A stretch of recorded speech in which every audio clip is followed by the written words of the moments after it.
Des talents marocains et ivoiriens qui se sont retrouvés dans une même salle et qui ont fini par célébrer ensemble cette victoire, une victoire avant tout africaine selon eux.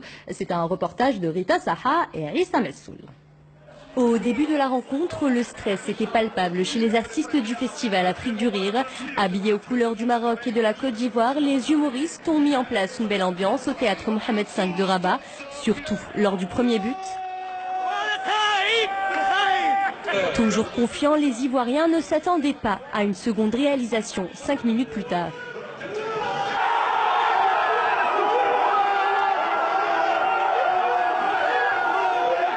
Ce qui est génial, c'est qu'il y a un bel esprit sportif, il y a des humoristes ivoiriens avec nous, chacun aime et supporte son pays, mais on ne veut pas les froisser. Les deux pays, c'est des pays frères.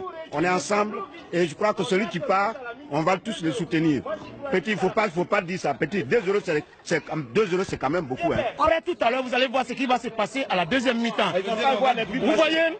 Vous allez voir. Ne vous réjouissez pas vite, c'est pas encore fini. En seconde période, c'était pourtant bel et bien fini pour les éléphants. Malgré tout, l'heure était à la bonne humeur.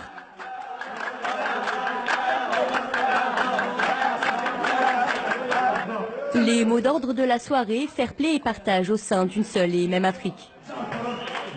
C'est le rôle aussi du festival pour montrer qu'on est aussi qu'on a un rôle autant humoristique, artistique, socioculturel, mais aussi diplomatique. On est content de voir le match avec les Ivoiriens, avec toutes les nationalités qui jouent dans ce festival. Comme vous pouvez le voir, hein, nos frères subsahariens ont porté la tenue marocaine et nous avons porté la tenue ivoirienne pour expliquer au final que c'est une Afrique qui gagne. Et c'est ça le message qu'on voudrait faire passer, c'est que ce soit le Maroc ou la Côte d'Ivoire, c'est l'Afrique qui gagne.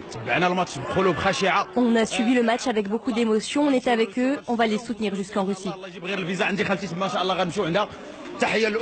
Merci Hervé Renard.